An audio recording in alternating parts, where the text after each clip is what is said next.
So if you're a normal employee, you factually know that the more aligned you are with what your bosses and supervisors want you to do, right, the more likely you are to succeed at your work, be appreciated at your work, and keep your job and be rewarded and place yourself in a position for good things.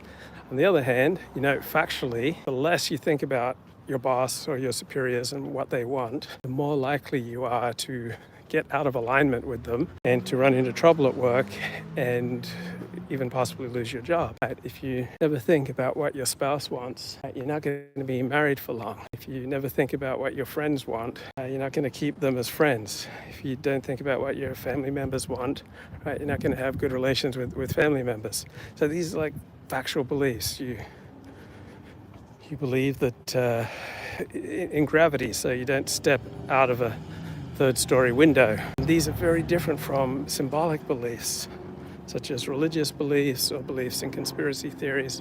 Right, so people who believe that the 2020 election was fixed, or people believe that COVID vaccines are more harmful than good, people who deny the truth of evolution, they essentially still are capable of living lives very similar to our own. So remember Peter Zion made a comment that those who refuse to get vaccinated for COVID, that scammers in Africa and Russia are just targeting these people.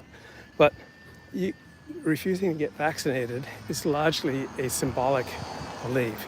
You're identifying with a group of people who deny what public health and the medical establishment is telling you is true, but I don't think you are then going to be dramatically more likely to be scammed. Right? You still hold down a job, you run your own business, you might even be a doctor or a lawyer, an accountant, a dentist. Right? You're still in all likelihood a full functioning member of society, even though you hold what I think is a wrong belief.